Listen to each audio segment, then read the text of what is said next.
And now, an excerpt from the GBH website. Sir Killalot. How about losing some weight, fat boy?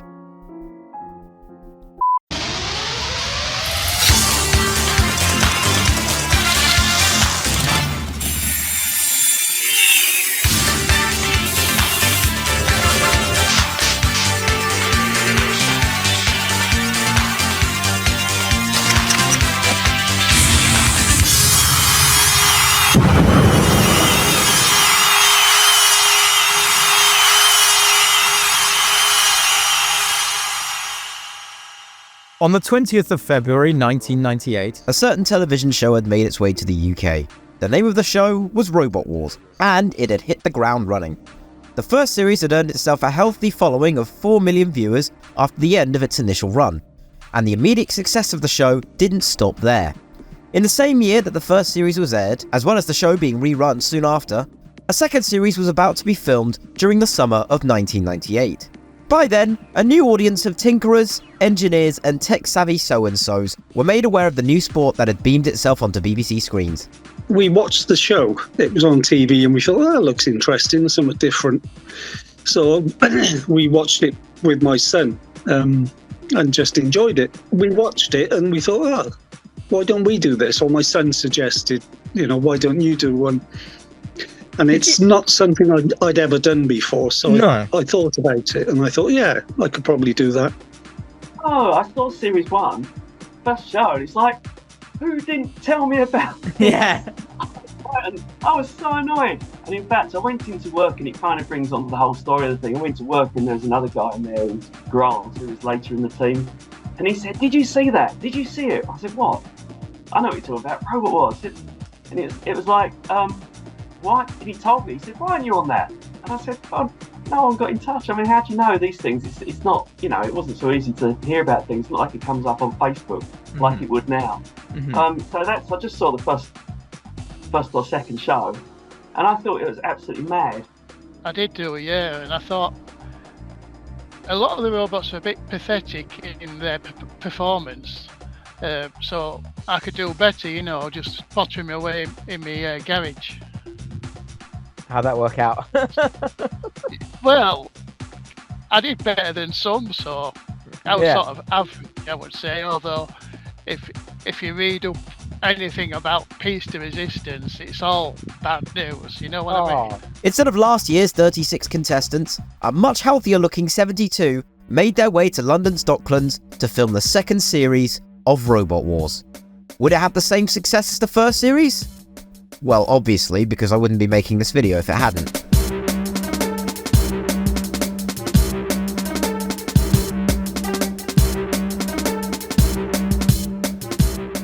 To kickstart this new series, a seeding system was implemented for the very first time to reflect the performances of the previous series contestants. Seeded from 6 to 1 were the following robots: Chaos, built by George Francis, who had previously entered the first series with Robot the Bruce; Casius, built by Rex Garrod, who participated with Recyclops in Series 1, Killatron by Richard Broad, Bodyhammer by Robin Herrick, Mortis by Rob Knight, and the reigning champions, Roadblock by the Bodmin Community College. Among the returning presenters were Philippa Forrester and Jonathan Pierce on commentary, but rather unsurprisingly, Jeremy Clarkson was not returning for the series. While one would assume it would be about the incident regarding dead metal and a circular saw, it actually wasn't about that. As his replacement, Robot Wars would hire the man who would become the host for the entire classic series, Red Dwarf star Craig Charles. Course, it's safe, come in! Come on, come in!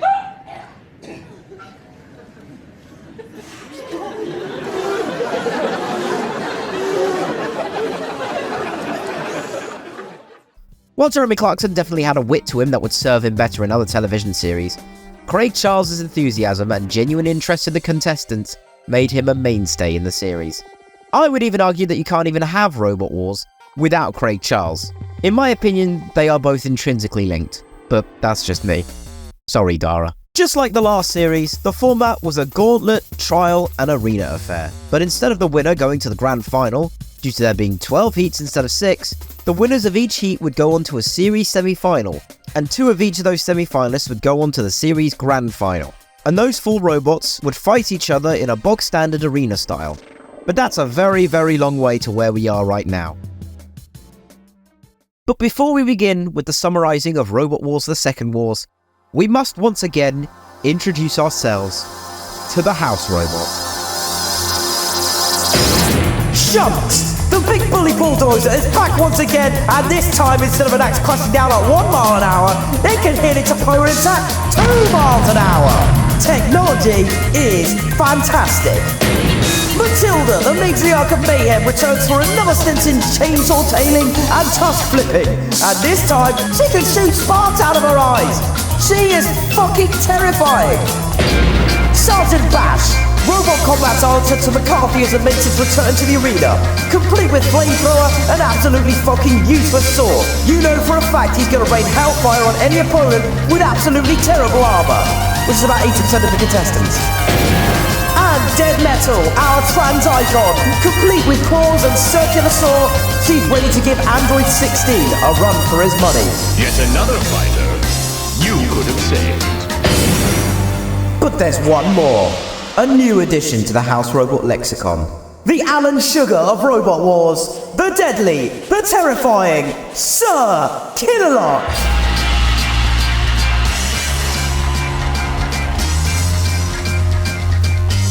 Holy fucking shit.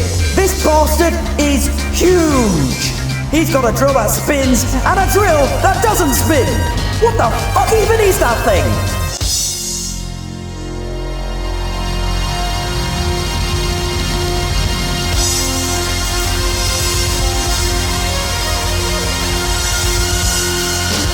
And that is the new generation of House Robots. I have nothing more to say regarding the pre-show. This is the summary of Robot Wars The Second Wars. Rather unsurprisingly, the first episode of Series 2 of Robot Wars was in fact Heat A. In that first heat we are introduced to 6 new robots. Victor, Napalm, Pandemonium, Pièce de Resistance, Demolition Demon, and Caliban. And just like the first series, the Gauntlet and the Trials were the only thing standing in their way to fighting each other one-on-one. Our first robot to prove their mettle was Napalm, built by the Dartford Girls Grammar School team. You might remember them from the last series with their green turtle-like robot Detonator. This time, they're back with a brand new robot. Will they do better than last time? Well, there's only one way to find out. 3, 2, 1. Activate. And the 15-year-old girl's driving Napalm straight at the brick wall. David Crosby, the last time he was on the programme, did his nut. And there's Sir Killalot coming in round the back. He's mean, he's moody, he's magnificent, he's menacing. Napalm, one of the heavyweight robots, but look at that, a lightweight in the arms of Sir Killalot. And the chainsaws come off. That's the weaponry gone. 16 inches long it may be, but it's no opponent for Sir Killalot, and he could dominate Robot Wars. Napalm's driven in onto the tank track. Now, you may have thought that this was a pretty bad run, but it did do better than Detonator, and you know what? Fucking kudos to them. Well done to Claire for driving that massive hunk of metal. Next up is Pandemonium, built by Pete Collier. 3, 2, 1. Activate. I wonder if they'll use those cold chisel spikes at the wall. Thinking twice about it. Good steering. Oh, taking on the circular saws. And caught by the saws, grinding hard. There goes the lifting spike. They're off the circular saws now. Now, can they get away from our squeezing ram rig? Waiting their time. Chris Loader once wore a plastic biking outfit, and it's gone through with the power of Thor's hammer! And they're through! Great run! I don't know how they managed to do it, but fuck it, take the dub. And now for possibly my favourite robot of this heat. Pièce de Resistance, built by Colin Scott. And fun fact, Colin Scott still participates in robot events. When you found out about Robot Wars and you rather naturally decided that you want to build your own robot, was this the first time that you tried something sort of radio controlled related, or had you done something similar to that before then? More or less it was the first time. My brother used to dabble with radio-controlled cars and aeroplanes, but more or less it was my first time with anything radio-controlled. We went down for the auditions in this old abandoned warehouse. Yeah. And I think there were about 6 robots in a room waiting to go into the bigger room where the robots were running an obstacle course. So we waited his turn, and in the meantime, people were browsing each other's robots. And my friend Brian heard a comment saying, outside toilet technology, about my robot, which I was a bit miffed about at the time. But on the other hand, outside toilet technology tends to work. It was the first robot to be shown in that series. And did you have a specific idea going into that design, or did you, or were you just sort of improvising and just going with whatever came to your mind first? Yeah, exactly the latter. I improvised it. Whatever, it's how I work today. Whatever I've got lying about in the shed, it goes on the robot. So I had an old microwave that didn't work. So I stripped that down. Put basically a wiper motor from a Mini on 4 corners and a wiper motor from an Opel Manta. Not many of them on roads now. No. That was for the lifter. And basically I had the chassis and the motors, and then I had to build like a fiberglass body around that because it was such a weird shape. 3, 2, 1. Activate.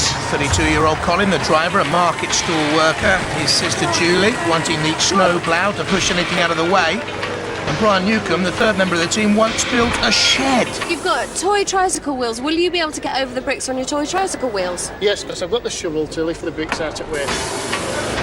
Well, the shed stood up, and so did the wall. I'm not too sure whether Fiesta Resistance will. Under the tusks of Matilda. And here comes Sir Killalot! And look at the power! And look at the bad mood! It's picked up like a piece of fluff! Piece de resistance! No resistance there! Surrender! And the hopes of Colin Scott left hanging by a thread! I know we shit on this robot in this community, but goddamn, I love this thing more than God loves his children. Thank you, Colin, and thank you for continuing to be a great part of this community. Well, it seems pretty obvious that Pièce de Resistance is going out, so let's just enjoy the rest of the robots while we still can. Next up is Caliban. 3, 2, 1. Activate. But to run the gauntlet, I don't think they're using the blades, they're using the flail. On the brick drive chain there. Driving seems to be a bit of a problem though. They've lost their way. I think steering's a bit of a problem here. Daniel Bushnell and Martin Beckett at the controls. They're all over the place. Crashing, bumping, barging. Oh no! And now taking on Sir Killalot. The only weapon he has is that flail. There it goes. He's knocked off the 3-metre marker. Sir Killalot closes in though. Can he stop that flail? Flail rock and roll. Cease. Caliban dead and buried. Oh my god. You're kidding, right? No, he's not! Pièce de Resistance lives! He lives! Thank you, Paste God! Thank you! After 2 good runs from Victor and Demolition Demon, Caliban was the first to go out of the competition, leaving the greatest robot of all time to fight another day. Never have I felt more of a sense of justice than I have watching this fucking episode of Robot Wars. The next round of the competition was the Trials. In this iteration of Robot Wars, the Trials had evolved. While old trials like football and sumo returned, the rest of the trials were all brand new. Included in the new list of trials for Series 2 were Joust, King of the Castle, Pinball, Skittles, and Tug of War. Skittles is somewhat self-explanatory. Use your robot to knock down as many barrels as possible. Tug of war consists of your robot being attached to dead metal by a chain and doing your best to make sure you don't fall into the pit. Joust is essentially the opposite of tug of war, where you are put into a pushing match with Matilda, and the furthest distance you achieve, the better. King of the Castle is pretty much sumo on crack. Instead of one robot the contestants have to deal with, they have to deal with two. And lastly, pinball is kind of like Skittles, but there's more things going on. And the more things you do or stuff you knock over, the higher your score is, and therefore the higher on the leaderboard you will get. Got that? Cool. For the first heat, the trials was Skittles. I'll let Craig do some talking, because I like this bit. He's a funny guy. Craig Charles is a funny guy. Now, when you think of Skittles, you think of sweaty old men huddled in the corner of a pub, dribbling over warm beer. But our game of Skittles isn't like that. No. In our game of Skittles, each of our surviving robots has to knock down as many barrels as possible in the time allowed. The one that knocks down the least amount of barrels gets bowled out of the contest. So, let's get ready to shake, rattle, and bowl. Let the trials begin. Napalm and Pandemonium both get 9 barrels down, Victor only got 4, and Demolition Demon managed to get 20. So all Colin, Scott, and Pièce de Resistance have to do is get a measly 4 barrels. Surely it's not that hard, right? Colin says it's turbocharged. Surely it must be a walk in the park. Robot ears, stand by. You mean to tell me that despite looking extremely wonky, you're fully functional? Well, that's flexible, so it can wobble them out of place. Just so happy about it, and it's turbocharged now. That's extra. And how have you achieved that in the couple of hours you've had? Bigger batteries. 3, 2, 1, activate. Turbocharged? Oh yeah. Right, let's see what power behind Pièce de Resistance with that snow plough. Raise, here we go. No power at all. That's no joke. And the barrels stay in place. And I think that's the best we're going to see from Pièce de Resistance. And the house robots simply toying. So Kill-A-Lot in the way. Flips it up and over Matilda. And that's the end. Pièce de Resistance, come up to the platform. Colin, Scott, Brian, Newcomb, and Julie Scott. Well, that did not go at all well, did it? Well, I thought with my shovel being up, I might have got a few top ones, but, never did. It was a bit like Finland in the Eurovision Song Contest. Nil point. Yeah, I agree. Give them a round of applause, ladies and gentlemen. Oh, well done, guys. But look at this. Pièce de Resistance has become some sort of dreadful plaything for Kill-A-Lot.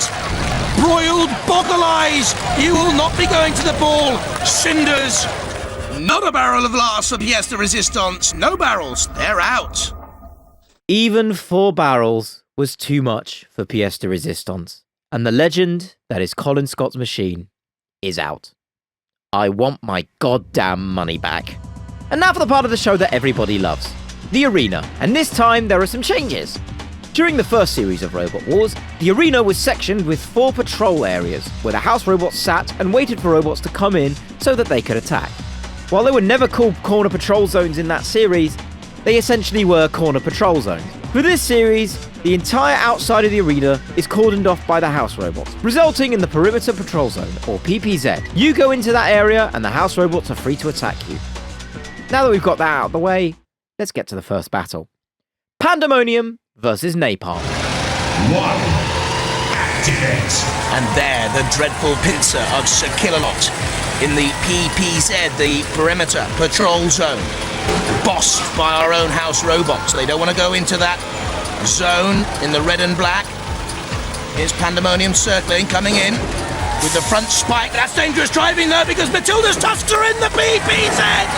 And it's all over. That was Pandemonium. Well, guys, come to the podium. Well, how do you feel about that? Gutted. What was that? Pretty sad. 20 seconds and we're beaten up by a couple of girls. No offence. But they never laid a glove on you. You got done in by the house robots. To be fair, she has this habit of hurting herself, and she did that just then. What can we say? Well, there you go, guys. You're through to the last battle. Yeah, you're feeling lucky? We're feeling very lucky. Give them a round of applause, ladies and gentlemen. Lucky, lads. And rather naturally, Victor versus Demolition Demon. Are you going to get sick of my voice yet? The wedge-shaped demolition demon with its slow ground clearance against the higher Victor, coming flailing in against the armoured coating of demolition demon. Good start by Victor. But back comes the demolition demon at it, and Matilda and Shunt in there as well. Victor turns to go away and can't get away. In comes Matilda, backs away for another charge with those ferocious tusks. Now turns to bring in the chainsaw. Matilda hacks, slices. In comes the axe of Shunt on the demolition demon, but I don't think demolition's going to be axed in this one. I think they've done enough. The demolition team, the Victor team, come up to the podium. Now listen, you were immobilised for most of that game. So the judges have decided that the decision has gone to the demolition demon team. And here we are, the first heat final of Series 2. Demolition Demon versus Napalm. Will the Dartford Girls Grammar School win, or will it be the other people from Demolition Demon? Qualify for the first of our series semi-finals of Robot Wars. Demolition Demon, the boys from Thomas Hardy School, and Napalm, the girls from Dartford Grammar. Napalm the heavier and the faster. There's that metal grinding disc though that could be damaging. On Napalm, don't forget the judges will vote on style, control, damage to your opponents and aggression. Teacher David Crosby getting involved. Matilda waits on the sidelines. That's good speed and good control by Napalm. Now coming in on the attack on Demolition Demon. Trying to get that grinding disc into play over the spikes. You see those two giant mandibles at the back. Big spider-like jaws. Napalm attacking Demolition Demon again. In comes Demolition Demon underneath, trying to get the wedge shape to effect and that big metal spike into play. Underneath, Napalm again. That's a good attack by Demolition Demon. In comes Dead Metal, one of the house robots, and there's the sergeant as well. Oh, and the girls have lost their petticoat, look, at the back of Napalm. They've suffered damage. Just about hanging on, that grid at the back. This is good work by Demolition Demon here. Spinning, coming in on the attack. There's the big titanium-fronted ram scoop, though. On Napalm, taking damage in there from Shunt.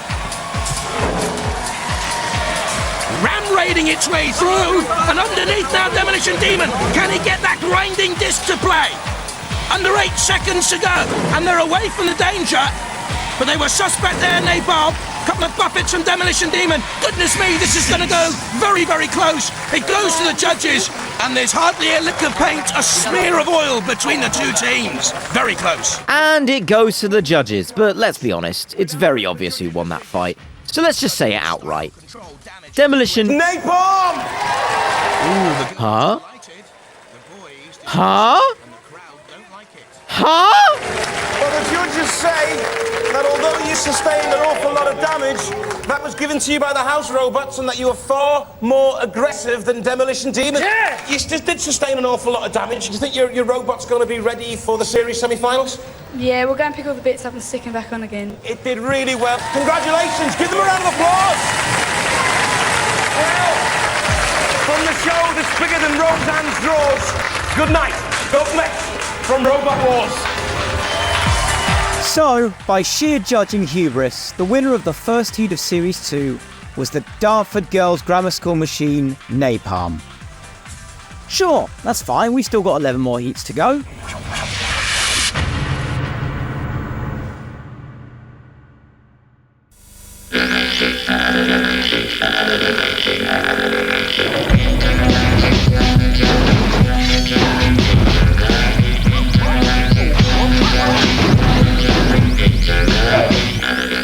Robot Wars, tomorrow, 6:45 on BBC Two. CJC and the Robot Wars Retrospective is funded from a grant by nobody. This is purely a fan project. I do this because I love Robot Wars and I love robot combat, and I would very much like to be doing this for as long as I can. But if you want to make any single donations, my Ko-fi link is in the bio.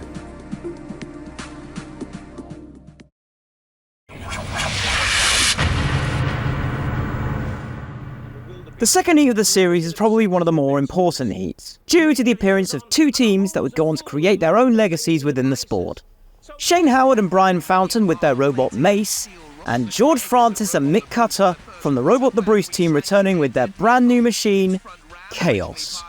Chaos was powered by two Sinclair C5 motors and used custom-made speed controllers which gave it much more speed and acceleration compared to Robot the Bruce. Mace was powered by two wheelchair motors and had a lifting arm and a flail that spanned at 2000 RPM.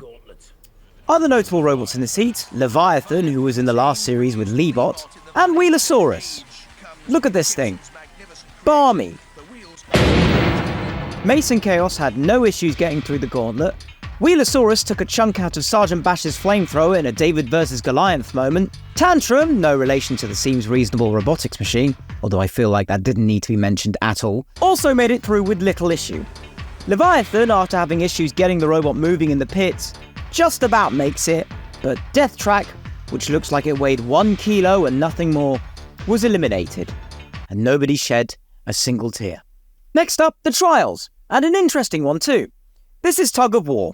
The competing robot has to try and pull against dead metal, and if they fail to do so, they will fall into the pit.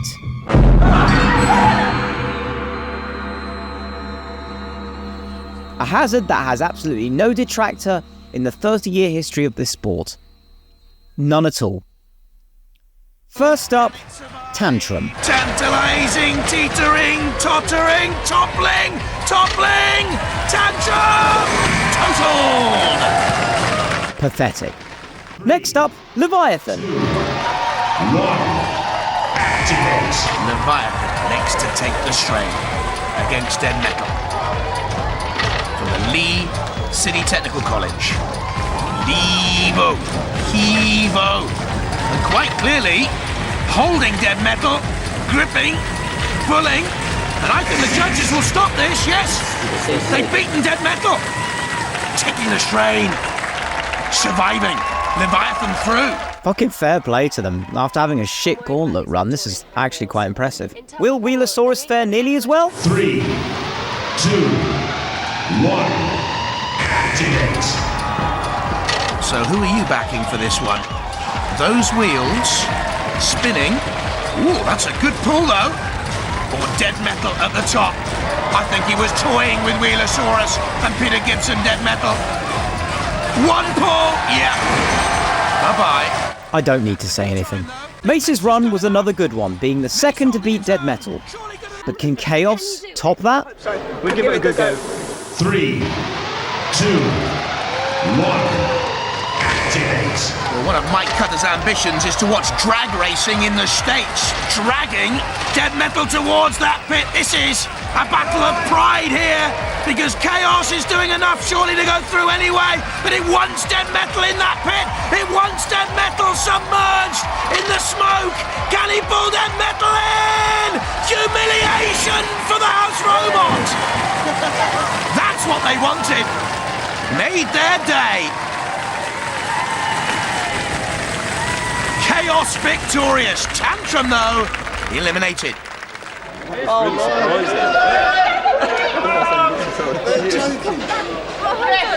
this means you two are losing. That means we've lost. Oh, it's time to go home then. Beautiful. Amazing. The moment. Chaos successfully beats Dead Metal and tops the table in the trials, leaving Tantrum to pursue a career in boxing in China. I don't know.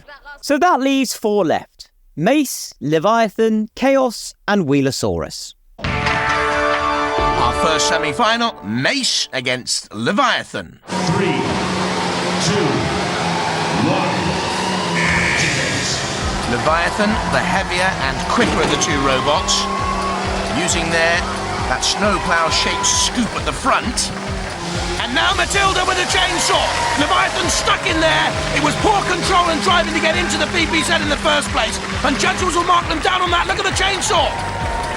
Being pushed and bent. Put out of action. They've been scalped. Leviathan by Killalot. Coming in here. Matilda too. Leviathan tries to steer out and get away. Leviathan struggling really to hold on. You can see the chainsaw has come off the chain. Mace pushes. It goes to the judges. Very, very tight. The judges have gone for Mace. Well done, lads. Well done. Mace is through. Now, Chaos versus Wheelosaurus. 3, 2, 1. Activate. Beauty and the Beast, David and Goliath. Ajax against Shed Charterhouse, perhaps. In on the attack again, Wheelosaurus flip, what we've seen before. It can recover from that.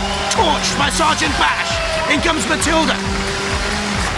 And again, trying to cut those Victorian pram wheels apart. Meanwhile, Chaos is reveling in all this, look. Has to avoid dead metal. Nice pirouette and turn, balletic stuff from Chaos. Well, they're enjoying it. Staying out of danger, but dead metal's after you, Chaos. Into the PPZ. One blow, two blows. They're after Wheelosaurus, aren't they? There's the shunt cam. They're trying to get to the very brains of the beast. I think they're after revenge. Don't forget, Wheelosaurus caused major damage to Sergeant Bat. This is carnage. They're after blood and oil. Away goes Chaos again. Through the flames, hits the sidebars, bounces back. Squeezes out of the grip the pincers of dead metal. And again, just away. Time running out. Dead metal, ooh, dead metal's hurt. Wheelosaurus, come up onto the podium. Chaos, come up onto the podium. Chaos gets through, but nearly gets pushed out of the arena in the process. Let's hope something like that doesn't happen anytime soon. And now, the final of Heat B. The two best robots of this heat, and arguably of the series so far. Duking it out for a place in the series semi-finals, Chaos versus Mace. 3, 2, 1. Activate. The Robot Wars veterans, Chaos against the newcomers from Mace. On the attack in the first place. Chaos spinning away. Chaos seeded 6th for the series. There's the dangerous blade, made from titanium. Good speed away from Mace by Chaos. Now turning again. Sort of jousting with each other, but Mace pushing Chaos into the house robots. That'll gain points because the action from Mace virtually immobilizing Chaos. Trying to get back to life, but they know they're in trouble, and that was because of the intervention of Mace in the first place. Chaos seems immobilized, and now the damage can start. The dreadful tattoo, the drumbeat of that awesome flail. 2,000 RPMs, churning. And now the house robots come in. Mace is there with the flare once again, so kill a lot here at the bottom of your picture. Shunt at the top. Mace goes for glory. They're pushing it around now like a ping pong ball into Matilda's tusks. Chaos immobilized. Well, risen from the dead it would seem. But has Chaos got enough time to come back? Now Matilda flips it on end. Cease. And the damage had been done by Mace in the first place. The winner is Mace! Go on, Mace, take the podium! Well, guys, how do you feel about that? I'm really amazed. They're far superior. Are they really that superior? Yeah. So how come you won then? Someone's helping me, I think. Someone watching down on you? Yeah. Well, I mean, are you going to do any sort of refit for the series semi-finals or what? Just give her an oil up and a couple of new plates. She's as good as she is. Ladies and gentlemen, give them a round of applause! Well, when the Terminator sits down after finishing his chores, he has a hash and a pizza, and he watches Robot Wars. Good night! Chaos is defeated, shockingly, by Mace. George Francis's nippy, house robot beating machine is out. Our next heat is Heat C, where we have Asda Smart Price Biohazard, Multicolored Wedge number 45,263, Series 1 Veterans Dreadnought, whatever the fuck this thing is meant to be, Challenger, which I'll admit looks kinda cool, and Mortis. Will Rob Knight be saying that's bullshit again? Let's find out. Challenger does a pretty pathetic 5.3 meters, Mortis completes it and tries to kill Shunt and Matilda before dumping into the pit, Oblivion gets pitted thanks to a very stylish tusk flip, but gets slightly further than Challenger at 5.8 meters. Dreadnought, somehow, slalomed its way to the end zone to go through. Ramesses II nearly flipped himself over lifting a couple of bricks, and Griffin, quite surprisingly, goes out. And the As the Smart Price Biohazard is the first to be defeated in this heat. All jokes aside, I genuinely do enjoy Griffin a lot, and looking back on this I was genuinely shocked to see it go out early. And Oliver Steeples was kind enough to share photos of Cunning Plan as recently as 2022. And a little fun fact for you, he's the first ever champion of the Antweight World Series with a robot called Odyssey. He'd also win 2 times more with that machine as well, so yeah, he's a legend. Put some respect on Oliver. Our next machine to take the plunge from the competition was Challenger, which means, somehow, Ramesses II is through to the arena round. Fun fact, Ramesses II is one of, if not the first robot to use high-density polyethylene for their armour, which is a very popular material that is still widely used in combat robots to this day. So Ramesses II are trailblazers. Somehow. And now, the arena. 3, 2, 1. Oblivion is the lighter and the faster. Dreadnought has those fearsome forks. And no mobility, it would seem. There's something wrong here with Dreadnought, I'm sure. Impaled on the spike. Can they get off there now, though? Must have been the spike that stopped them. No, they're not moving. Dreadnought! There's something wrong here with Dreadnought! And the house robot sense it. There's Sir Kill-A-Lot. Also in there is Shunt. And that's Roast Beetle. And I tell you who loves Roast Beetle. Matilda. Tasty. Matilda in on Dreadnought, lifting it away from the flaming pit. Sir Kill-A-Lot, there's the kill cam, lifting up. Oh, that's really good. A lift on Dreadnought, in comes the axe. Dreadnought here in terminal decline and incline. Impaled, the body shell ripped away. It's only a question of time, and there's little Oblivion, totally unharmed. Dreadnought can't move. That was ghastly! And surely they know it! They do. Cease! It's all over. I do love that really good line from JP there. That's a classic, that's a classic. Tell me, who's up there? My daughter's up there. She's in tears. Your daughter's in the audience in tears. Oh, she's really upset. Now, Mortis versus that thing. So Kill-A-Lot, you've just seen grotesquely keeping hold of his scalp from Dreadnought. Ramesses II is in trouble. They're queuing up to destroy him, the house robots. And Sir Kill-A-Lot turns towards the flaming pit. And I wonder whether this will be a barbecue for Ramesses II, surely out. The Mortis boys aren't happy, I can tell you. They're not happy, but I think Mortis are going through. They may have problems, but it's burnout for Ramesses. What a surprise, Mortis won. And I love the audacity they had to complain about their batteries going. Like, come on, man, read the room. Mortis and Oblivion left, with the Mortis team, rather unsurprisingly, not happy about their drive having problems. Will they be able to beat their demons and make their way to the series semi-finals? Mortis, the second favourite for the whole of this Robot Wars competition, against Oblivion, whose major hope is to avoid that blade. Not doing a good job, the boys there. And perhaps drag Mortis towards the PPZ, the perimeter patrol zone in the house robots. Certainly, the Cambridge University students have the upper hand with the weaponry. Perfection. Perforation. Oh, look at that. It's like a sieve. Heading towards Oblivion. Could be now. Rob Knight, a man in control of Mortis again. Wants to say a big thank you to the engineering department of Cambridge University. This will be a good way to say thank you. Oblivion looking tired. Could be in the pit with the tyres. Did you see Matilda just waiting there at the top of the picture? Waiting her chance. Oblivion trying to run away into the corners. Don't forget this final though, judged on style, control, damage and aggression. Holy smoke, it looks like the end for Oblivion here. Mortis being pushed back though, a brave battle by the boys from Trinity School. Their robot only cost £700. Mortis cost 10 grand and is the favourite and probably has done just about enough to win this heat final. And Mortis is the clear winner. They've finally done it. Heat winners.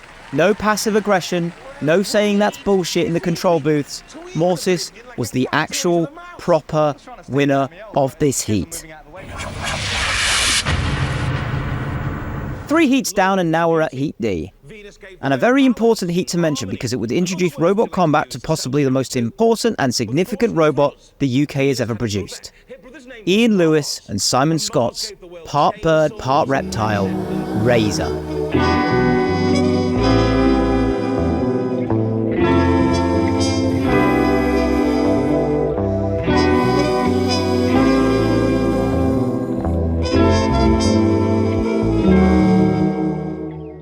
Running on the motors and batteries of a golf caddy and boasting a crushing power of 9 tons at the tip of its weapon, Razor would become an unequivocal fan favourite. That's the sort of shape the head for anyway, the size of it.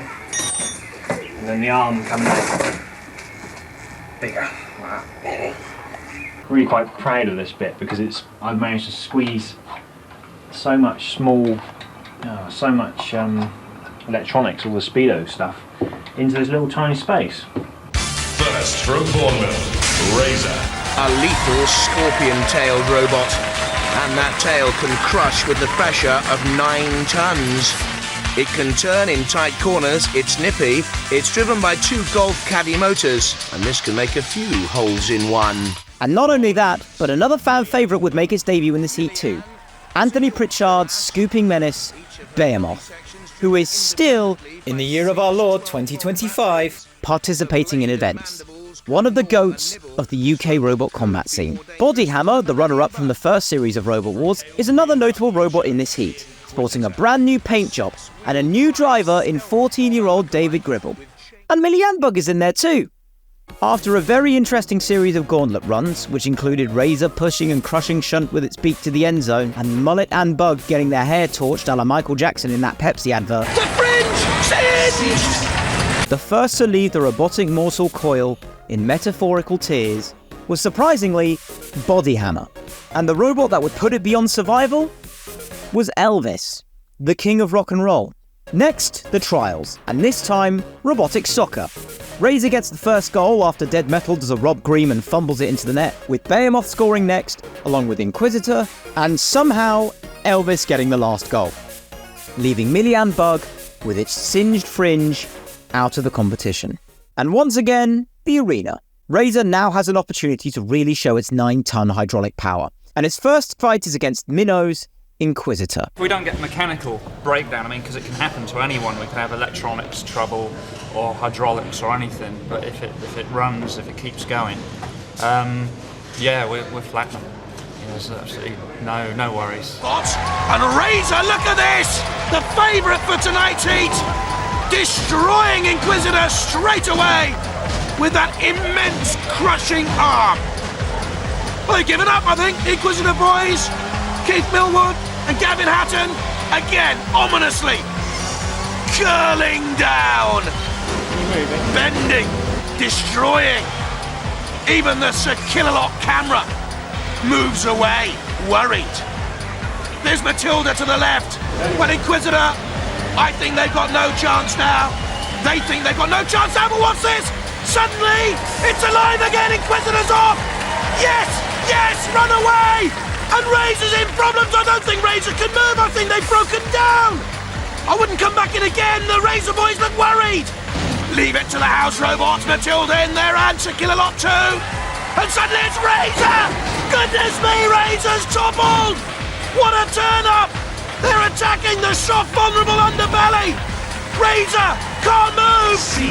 And Razor is out. What a turn up. It's on fire. This is unbelievable! Inquisitor's gone through!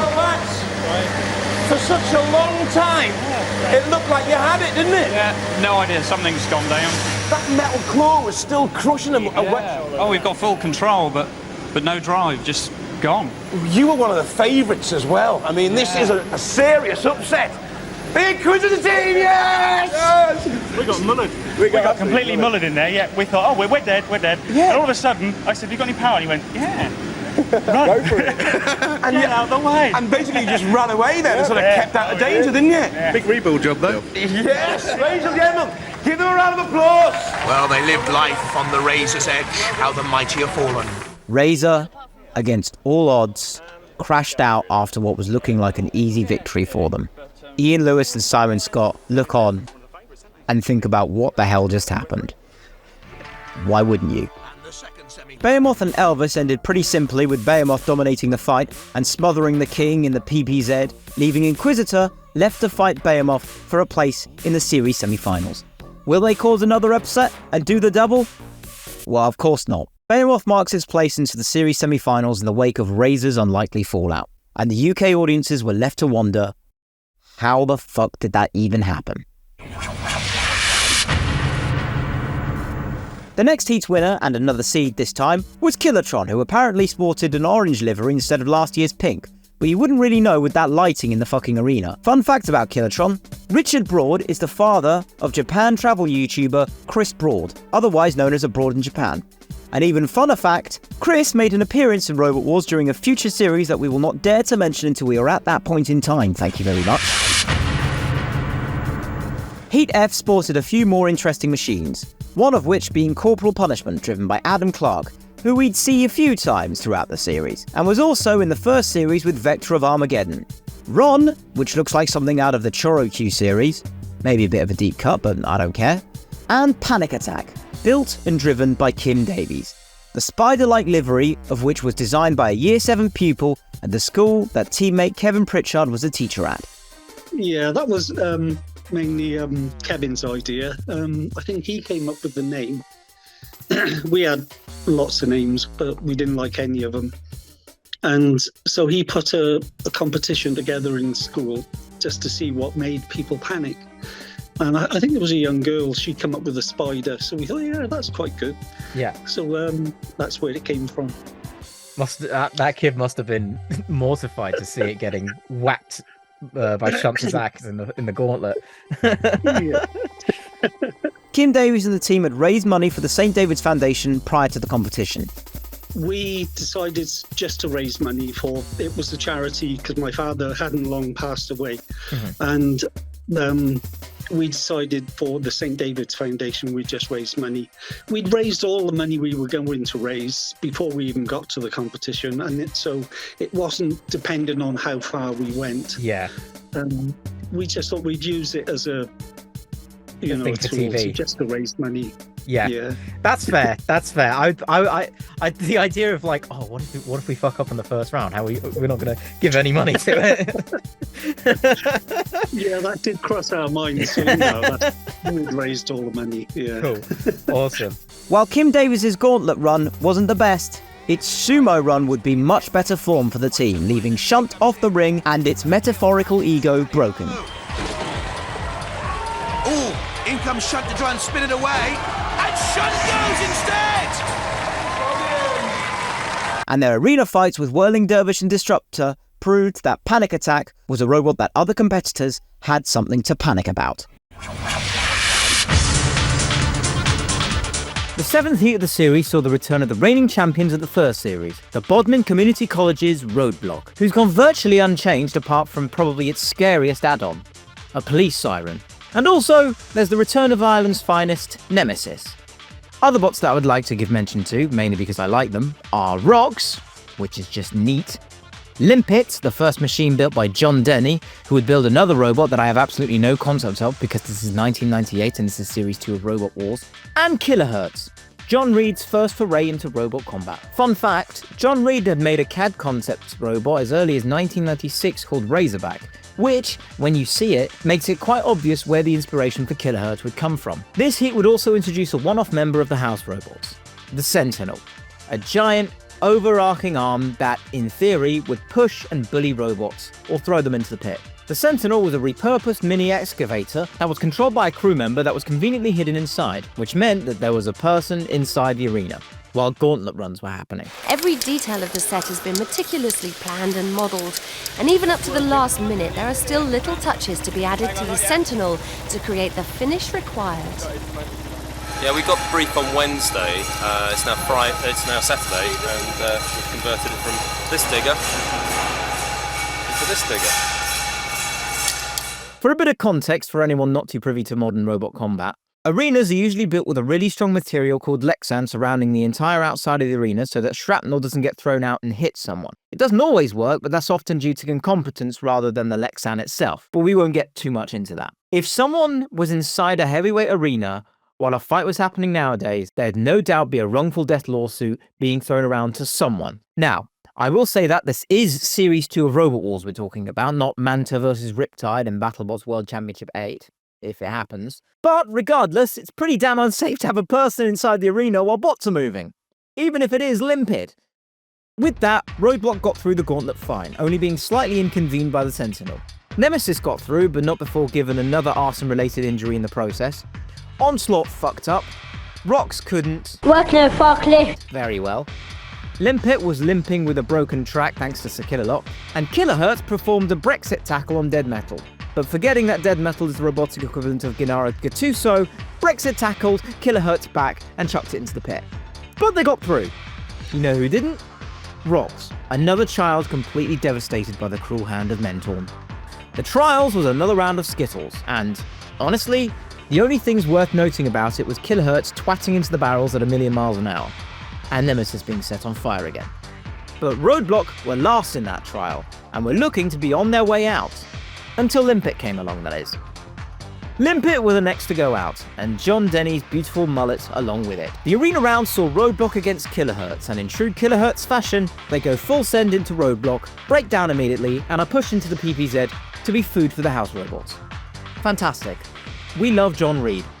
Second arena round was a nippy, underrated Onslaught versus the Shithouse King's Nemesis. Nemesis would spend a lot of time just walking in circles, and Onslaught would spend an equal amount of time running around like a Jack Russell who's just been told they're going on a walk. Nemesis broke down shortly after. Onslaught realised that and pushed them into the pit, leaving them and Roadblock to fight for a place in the series semi-finals. Roadblock won, by the way. In fact, Onslaught didn't even move.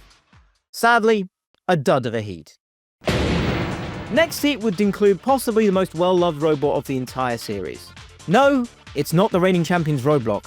It's Rex Garrod's second foray into pneumatic flippers. The godfather of Brit flippers, Casius. The builder and operator of Brum had come back and with a point to prove. Well, you'd think that anyway. Rex was here to have fun like last year. And have fun he would. Their gauntlet trial was a piece of cake, immediately nutmegging the Sentinel and performing an actually successful Brexit tackle on Dead Metal to make it to the end zone.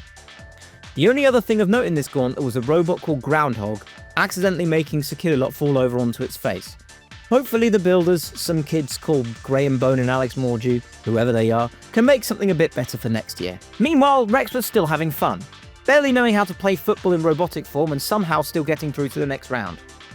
In the arena, Casius fought a giant Megan Mog cosplay on wheels known as the Wizard, but it only gave them maybe 20 seconds of its time because Rex wasn't worried about whatever their opponent was. They just wanted to attack the house robots. They wanted to stick it to the man, and in their final against Loco, who lasted probably a whole 30 seconds before being rolled over by what was 1/4 of a flip, that's exactly what he did. A little pirouette of delight. Oh, magnificent!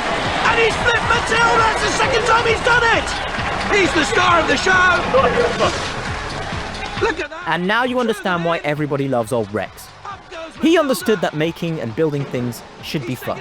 He had a deep understanding of what made good television, probably from his time being on TV in the 80s, and used it to his full advantage with Casius. So this leaves 4 heats to go. And the next one had more vitally important characters to the Robot Wars cinematic universe. One Simon Harrison and his 4-wheeled silver box King Buxton, and one Mike Franklin with his tracked machine RoboDoc, which on first glance doesn't have anything to do with doctors, or on second glance, or third. How long did King Buxton take to make initially? Like, what was, like the whole designing and building? How long did that take? Drums. Let me think. I can't remember quite honestly. I think by the time they'd shown Series 1, it was quite a a short countdown to Series 2. Yeah. You know, because they filmed it and edited it, and they'd already decided they're making a Series 2 pretty quick, because I think by the third show they had quite good figures, and I think it was probably the third show I actually spoke to Mentor, because Grant said, you've got to speak to them. So I phoned them up and reluctantly said, can I come in do this? They said, yeah. So we got going, but it was really like a scrap heap sort of thing. I think we bought a remote control for £69 and Acoms or something. Everything else I just did with junk from my garage and dumped stuff. And we never really saw how it was going to be. But we knew what we wanted to, well, I knew what I wanted to make, and I was modified. There's another guy, Steve, who drove the first King Buxton version. And he was already a sort of Group A sort of racing driver, like tin top touring cars. And so he had an idea about speed, and I had an idea about power. And so we got going on that. And I suppose we got going around Steve's garage. Must have done it in 7 months, I guess. That's not bad. Less than that. It must be less than that. 6 months. I think we had about 6 months. By the time it filmed, it was 7 months. We also have All Talk, Rottweiler, Prometheus, and Cruella, which I no doubt would not be able to tell which is which if you asked me to name them after watching this heat. Actually, that's a bit unfair for All Talk. The other three, though, definitely. Buxton's Gauntlet heat started out quite underwhelmingly, but a short burst forward gave them pretty decent distance. Robodoc would have a marginally better run, but not before Matilda setting Killalot on fire in the process. Wedge number 1 had a lackluster run, as does dog-themed. I don't know if I can call this a wedge, actually. It's like 15 feet raised from the ground. And wedge number 2, which did enter Series 1, but I doubt anyone would have noticed, as Killalot mounted it for much longer than was even necessary. All Talk, however, had a much better run, sealing their place in the trials. Cruella was out, and nothing of value was lost. The trial for this heat was Joust, which is sumo but with extra steps. What you'll notice very quickly is how Matilda will take pretty much every opportunity to shoot sparks out of her eyes during the series. This is more apparent during this heat in particular. After Rottweiler's dismal trial run, which I will be nice about because this time it's being driven by a fetus, means that somehow Prometheus is through to the arena round. Also, I'm a complete hypocrite because I was taking the piss out of some Yorkshire 5-year-old earlier. The first semi-final was one to note because it would be the start of one of the longest rivalries in Robot Wars history. The Franklins versus the Harrisons. Or, well, one Franklin versus one Harrison. 2, 1, activate. King Buxton is the quicker, lighter, and smaller robot, as you can see by a long chalk. Those titanium spikes look dangerous. This is good mobility, this is good style, this is good control, and it's pushed Robodoc into the PPZ, the perimeter patrol zone, and dead metals, pincers, and the circular saw. Avoiding each other. Oh my goodness me! Robodoc nearly went into the bit of oblivion, and Matilda's going to push him back there. Time is running out. Robodoc heaves back at Matilda. Again, he's turned up onto its head. Over the flaming bit. Charcoal Robodoc. Finally, a decent fight, but a judge's decision gives the fight to King Buxton. Water enthusiasts, rise up. We don't need to mention the other fight. All Talk won the easiest pushing match of all time. In fact, the fight was so boring that the editor added in B-roll of the King Buxton team instead of the All Talk team. And after a surprisingly quick defeat from All Talk, King Buxton is the next machine to make the series semi-finals. With heats J and L seeing the success of GBH and their overly excitable team members, and Hardvark, which is something I guess, but at least they also have excitable team members, is Heat K. Yes, I'm doing them out of order. No, I'm not giving GBH or Hardvark 20 minutes of my emotional labour. Mainly because I want to use this time to focus on these guys.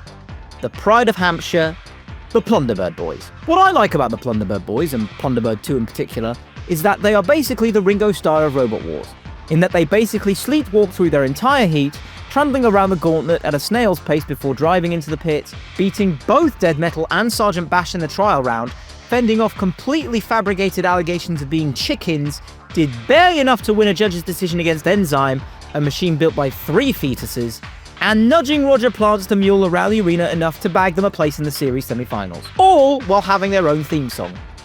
Absolute shithousery in Robot Wars form, and we love them for it.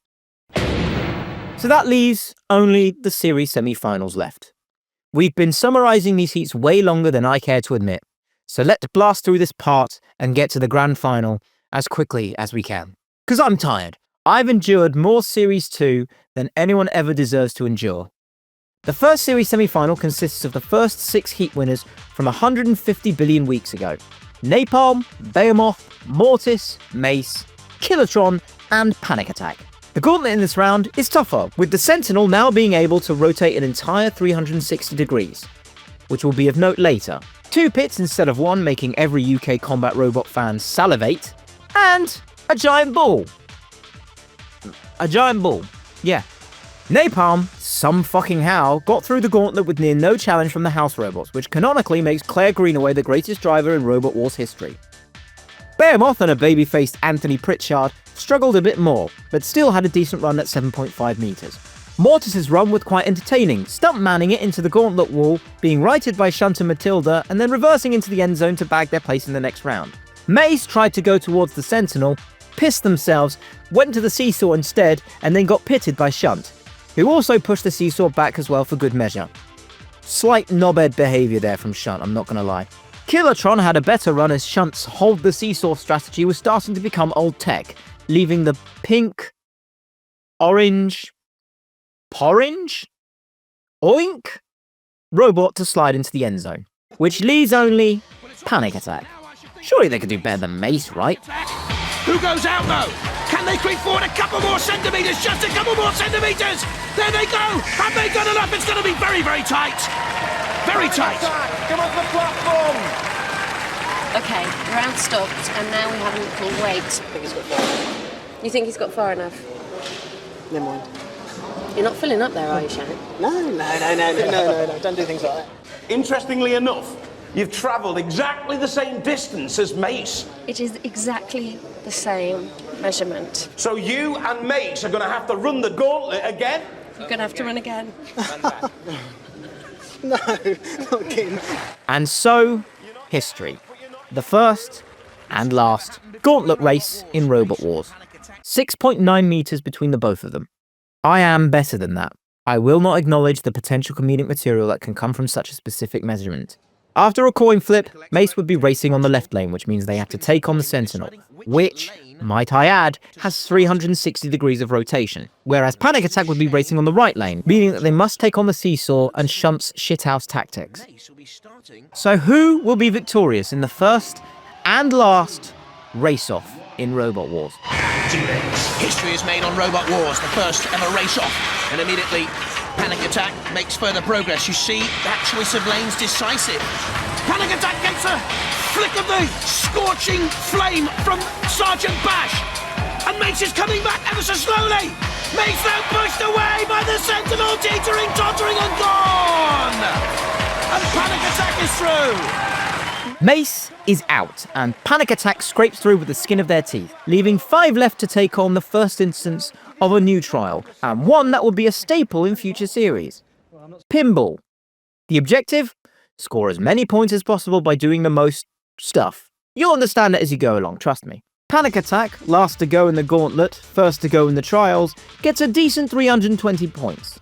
Napalm, and the best driver in the history of Robot Wars, gets stuck on the seesaw, leaving them prone to the most OP house robot to ever exist, picking them up and placing them onto the flame pit, leaving them only with 65 points. A crap but still better than Napalm run from Behemoth leaves them safe with 95 points. Mortis, after having their first pinball run be null and void after a track had broken on their robot, got to try the pinball run again, leaving them with 100 points. And Kilotron's underwhelming pinball run was somehow good enough for second place, leaving Dartford Girls Grammar School's Napalm the next to fall. The arena round saw Behemoth go against Kilotron, and Panic Attack faced the seemingly indomitable Mortis. Panic Attack and Mortis would have a great back and forth with each other before a sudden assist from Matilda lifted Mortis into the air, leaving them unable to do anything, as Panic Attack immediately shoved them into the pit without a moment's notice. And Kilotron would win its fight against Behemoth with ease after a brilliant pickaxe shot on the dome piece, leaving them prone to be slowly pulled up and over for a knockout. Which means our first 2 grand finalists are Kilotron and Panic Attack. The second semi-final had reigning champion Roadblock, former grand finalist Rex Garrod and his new robot Casius, the H2O monarch known as King Buxton, GBH, Plunderbird 2, and Hardvark. Roadblock's gauntlet run was pretty rubbish actually at 5.4 meters, and Casius's run was somehow worse at 5.15 meters. King Buxton fared much better getting to the end zone, but I imagine it was somewhat helped by the fact that Shump fell into the pit. I also forgot to mention that Killalot fell into the pit in the previous episode too, which is not a good batting average for the house robots. GBH managed to pick up a single brick and immediately drove into the pit, and still did better than Roadblock and Casius. I don't know why I expect anything from this series anymore. Plunderbird 2's shithousery had run out of shithouse juice, as the bot only managed a measly 0.9 meters, showing that you could do the bare minimum and still make it through the gauntlet if your robot is named Roadblock or Casius. And lastly, Hardvark, which despite my bitter contempt for the machine, the team seemed like really nice people, so I'll give them that at least. Their run was dog shit though, but not as dog shit as Plunderbird 2's, meaning that Hampshire's finest are going home. And there's nothing scarier than going home to Hampshire. Roadblock fared much better than it did in the gauntlet, constantly honking its siren, with the added bonus of Matilda falling into the pit, making the third house robot pitting in 2 episodes. Even Killalot's attack was barely a problem, as they would immediately rack up more points upon landing on their feet. 355 to be exact. Better than anyone in the first semi-final. Next up, Casius, and what seemed to be a fast start were immediately met with the wrath of Killalot, who would pick them up in the air with absolutely no issues whatsoever. But, as a certain Donnie Jones once said, some things just don't need commentary. Goes beyond the ramp, turns up, brilliant! Superb gymnastics from Casius! What we just witnessed was the first ever intentional self-right in the history of UK Robot Wars. 2 years after Biohazard succeeded in self-writing in Robot Wars 1996, Rex Garrod, a special effects expert from the small town of Mickfield, took the art of self-writing to the British Isles, and coined the phrase self-writing mechanism. That was one of the most spectacular bits of robots here had ever seen on Robot Wars. What was that about? A self-righting mechanism. A self-righting mechanism? It was like a double somersault in the air.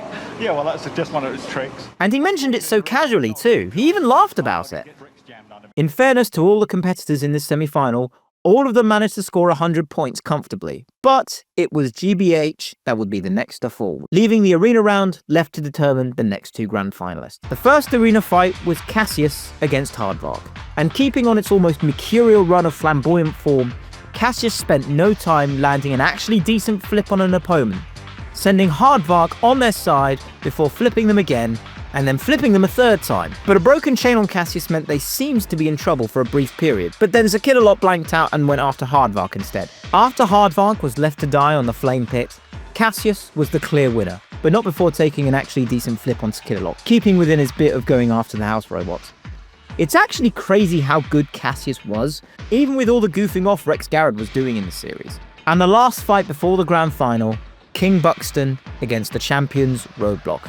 And despite a great effort from King Buxton, the batteries would give out, leaving Roadblock to actually, for once, use their circular saw. And so, we finally have our 4 grand finalists. Roadblock by the Bodmin Community College, Casius by Rex Garrod, Panic Attack by Kim Davies, and Killatron by Richard Broad.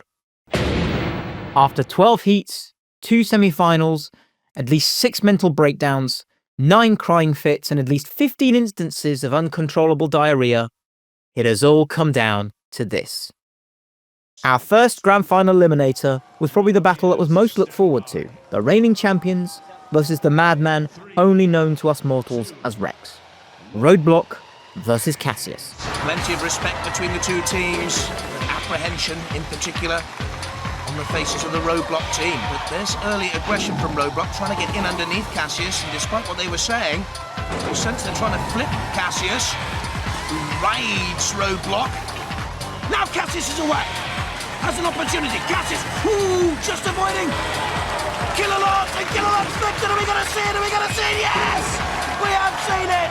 They love the bunny hop. Let's see it again. Hey! Wonderful stuff. And again, super stuff with that ram, that self-righting ram. Brilliant. after this. Top of your picture, Robot meanwhile is running to the PPZ. It's in trouble. And in comes Casius. Will he use the ram in the attack? Yes! Robot is flipped on its side. Shunt in there. Dead metal too. Time is ticking down though. Casius comes in for one more shove to get it away from Dead Metal. Almost getting into trouble too from Killalot. But surely Casius and Rex Garrod have done enough here. Casius bags its place in the grand final, doing yet another self-right after looking to be on the back foot, coming back from a mistake from Roadblock and being in the best possible position to win the whole thing. And looking stylish while doing so. So it leaves only Panic Attack and Killatron to fight the kings of robotic aura. England against Wales, and of course the beasts from Armageddon awaiting the PPZ. Panic Attack immediately on the attack, and I think that's caused problems to Killatron immediately. Well, I was wondering about its durability under pressure, and I don't think Killatron can move here. There's something wrong. There's something badly wrong. Oh, and look at that! Scratching and scraping and tearing, and Panic Attack goes forward and wants to have a little piece of the house robot. Panic Attack looking to use those electrically operated lifting spikes, and Killatron's in all sorts of trouble here, and on its way out surely into the flames. So underrated, and it wants to push Bash into the pit, goes in itself, but I think they've done enough. Panic Attack, the victors. A fine performance from the Welsh team, disposing of Killatron with ease and leaving Sergeant Bash in the pit in the process. 4 house robot pittings in 3 episodes, guys. Absolutely poor form from the top dogs. After a quite underwhelming third place playoff leaving Roadblock to claim bronze medal, there's only one fight left. The culmination of nearly 4 months of weekly robot fighting. The king of the flippers, Rex Garrod and Casius, versus the pride of Cymru, Kim Davies and Panic Attack. Who will come out as the victors? Almost silence in the arena. It is so tense. Casius immediately on the attack with Rex Garrod, an inspiration to all young engineers everywhere. And underneath Panic Attack, with that front blade, Panic Attack raising money for charity. Really couldn't have 2 more pleasant finalists, but now, go on, kill each other. Casius, oh hey! A flyover from Panic Attack. Panic Attack turns, get up to 9 miles an hour. Casius 25 miles an hour. The more powerful of the two, but Panic Attack underrated. Look at that! Oh, what an upset! Panic Attack the winners! That is a huge upset! In an upset of gargantuan proportions, the underdogs, Panic Attack, who entered the series of Robot Wars raising money for charity, stood on top and became the champions of the second series of Robot Wars. But how? It didn't seem right that a robot that was as good as Casius were to be defeated so clinically. Naturally, long after the airing of the episode, rumours ended up circulating about whether or not Rex had thrown the fight for the sake of entertainment. While we sadly are not able to get confirmation from the man himself, we can get confirmation from the next best source, the winner of Robot Wars Series 2 himself. So there's these rumors flying around that like Rex threw the fight, and I don't agree with that personally. No, Rex didn't throw the fight. Rex wanted to win. He would. Yeah. All he wanted to do was not win it in the first couple of seconds. Yeah. Which, when we went over the top, I don't know whether his reactions were slow, or whether he was expecting it, or whether he thought, "Oh, we'll get him next time." Yeah. But who knows? It worked out. Yeah, it worked out in one way or another. Unfortunately, you can't ask Rex now, but yeah. Oh well. Well, it's a good thing that's cleared out, because I would have hated the idea that he'd thrown the fight, because that would have. Thank goodness. Thank fuck for that.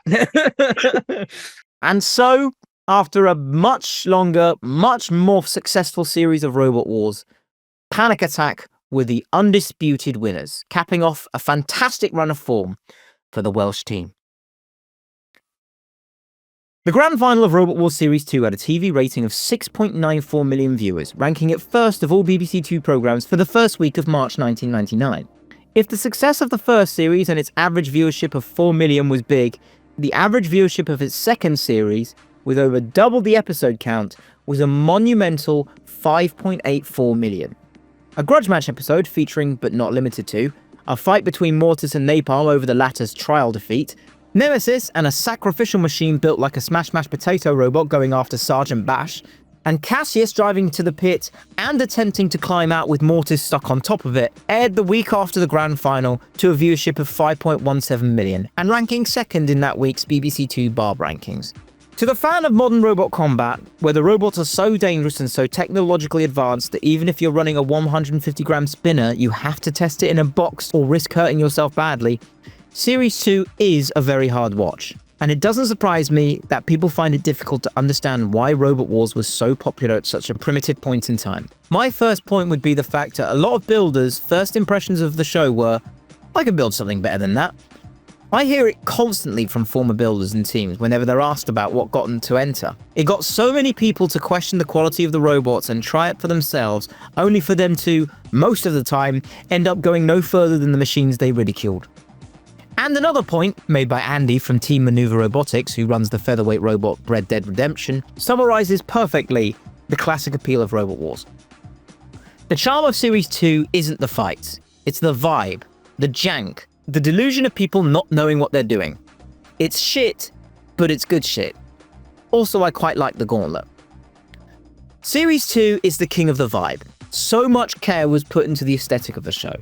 The mechanical scrapyard set made for a really evocative industrial feel that, even despite their budget, is done so well and done with so much attention to detail that you can't help but love it. Craig Charles's dry but enthusiastic style of humour, coupled with the actual excitement he gets when a team succeeds, especially if it's a team that doubts themselves as much as Panic Attack did. Philippa Forrester being in the centre of all the drama and suspense of teams not knowing whether they're going through to the next round. There's so much to love about this series. It is fantastic television, and our opinion of it has only changed because of the fact that robot combat has evolved to such a different beast. Which is a good thing, I might add. If we were still talking about how good the fights were in Series 2 25 years later, that would be a bit of a problem. But the fact that we aren't, and most of us agree that the fights are mostly rubbish, means that the sport has evolved past the point of judging a series by its fight. What Series 2 and most early series of Robot Wars don't have in fight, it no doubt makes up for in its presentation. And that's what I think we should be judging early series of televised robot combat on. This doesn't mean we can't acknowledge or make fun of how bad the fights are in early series, but we lose all of the context of the rest of the show if we focus so linearly on that aspect. Which is why, and I say this with genuine sincerity, Robot Wars Series 2 is good. Not all of it, and especially if you're not a hardcore robot combat fan, but it's fun, entertaining, and very, very important to the overarching story of the history of robot combat as a sport. The end of Series 2 would mark the end of their filming tenure at London's Docklands, opting to move to Elstree Studios in Hertfordshire to film a third series of Robot Wars. Hot on the coattails of their success, can they keep it up in the face of a complete aesthetic and competitive makeover? We sail from Series 2's dock shores. What treasures await us next for Robot Wars? See you next time.